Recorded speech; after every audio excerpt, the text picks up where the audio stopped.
Hey guys, day 6 of fundiplication, and it feels great actually. Day 3 and 4 were the worst. Just you couldn't even cough. That it felt like my chest was coming out. The pain right here with the sternum ends and your stomach begins. It was insane. Day 4 was the worst. Then all of a sudden, yesterday got good. I didn't feel any more pain. I felt it when I coughed, but it wasn't bad at all. And today is much better. I even got up today and worked on my car. Went to the junkyard, and of course, being careful not to hit anything. I got winded pretty quick because, again, I'm not eating anything that gives me energy. I'm still on liquid diet, eating a lot of this stuff right here, you know. But besides that, like I said, everything is good.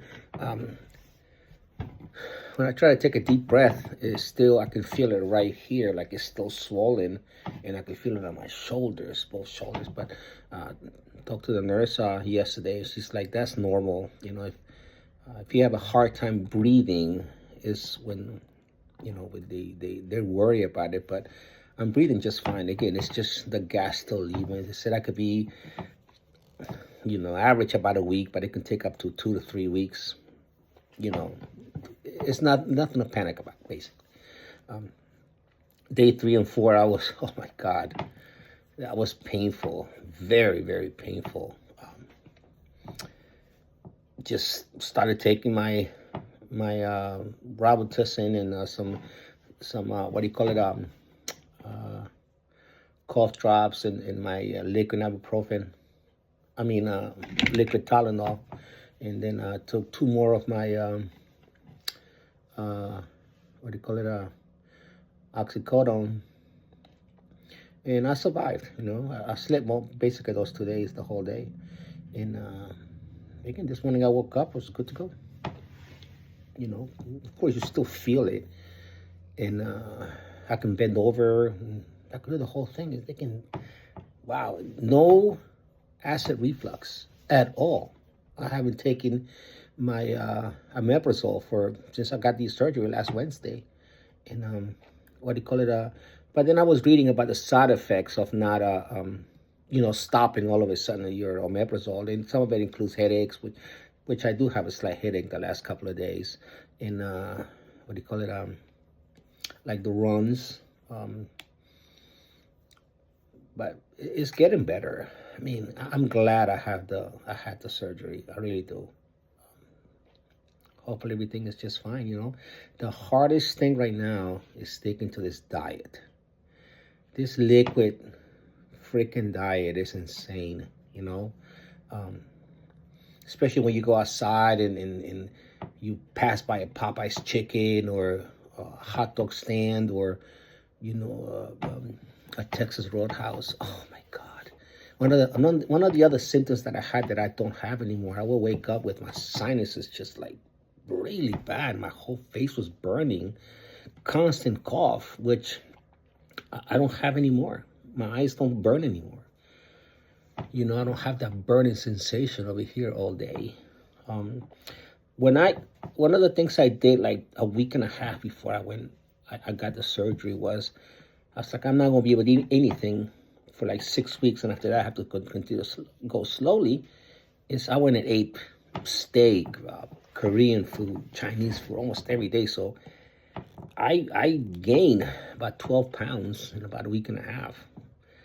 With the bloatness and everything. So the day of surgery, with all my clothes on, sandals, sweatpants, t-shirt, hat, and a jacket, I was weighing 237. As of this morning, I weighed myself, I was weighing 222. And I'm at about 220 usually, 220, 225. It all depends, I'm 60 years old, so.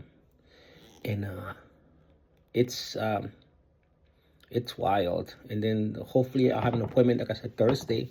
And hopefully I can go to my puree, which is basically, it's like lentil soup or whatever soup I can drink with potatoes. And the only thing I have to do is just put it in the blender, and drink it. That's all. I got to do that for about a week. And if everything looks good, then I can start with soft foods on the third week. It will be the third to 6 weeks. So it'll be 4 weeks.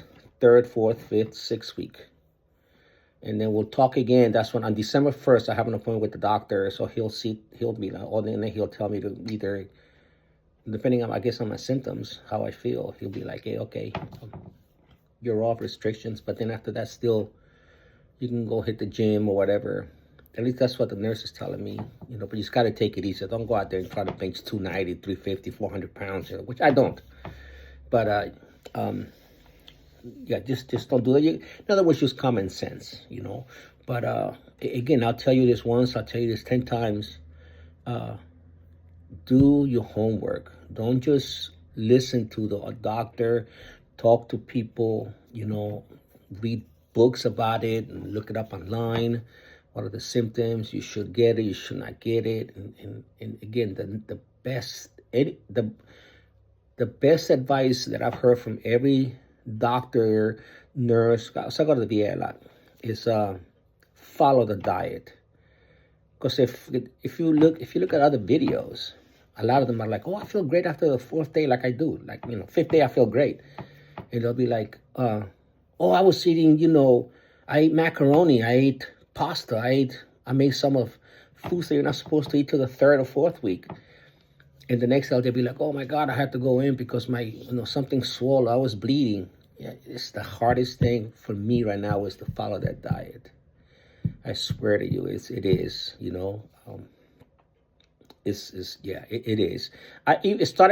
starting, I think, on the 3rd week when puree foods, when that finishes, I can eat scrambled eggs, which I eat eggs every day. Well, I used before the surgery, and I have to blend it too. In other words, kind of like almost drink it, or puree it, and that's I love bread too, and I can't eat bread. Bread, pasta, peanut butter, you can't because it gets stuck in there and gets stuck right here. Another thing I'm doing, and I didn't have a hard time since day one, was I would drink normal, and then it will get stuck right here, and then I could feel it. Little by little, I will burp it, and I'm able to burp too. So, no problem. I slept on my stomach yesterday for the first time because I'm a stomach sleeper. I can't sleep on my back or on my side, and great. I'm telling you, this surgery for me so far has been great.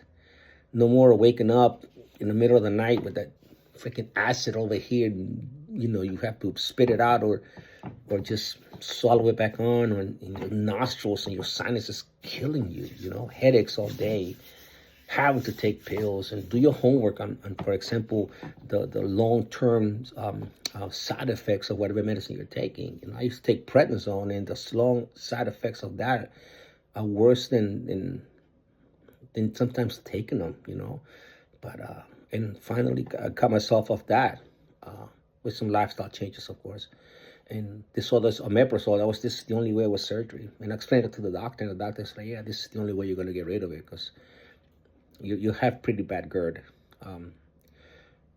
Again, do your homework, ask questions. You don't have to ask me. I'm not a doctor, and I'm not giving you medical advice, but make sure that you do your homework, ask questions, ask the doctor, because these days they won't even call you, they won't even answer your calls. Everything is through the app. I asked them many times, call me, man. I'm old school and I don't like texting. So instead of texting you 30 times and you back 30 times, so they just talk for 5 minutes and then get this over with. But no, hey, I have this symptom. Well, you should do this. Well, I didn't. I'm telling you this. And that was the back and forth. That was my biggest complaint. Besides that, the doctor, the nurses, they've been great. They've been awesome, Again, the surgery worked for me. Hopefully it will work for you if you're getting one. All right. You guys have a great day. And if I'll probably post something in another week and a half, beginning of, if something goes wrong or in a month or whatever. Leave some comments, put some likes in there. Ask me questions. So tell me what your experience was, Have a good day.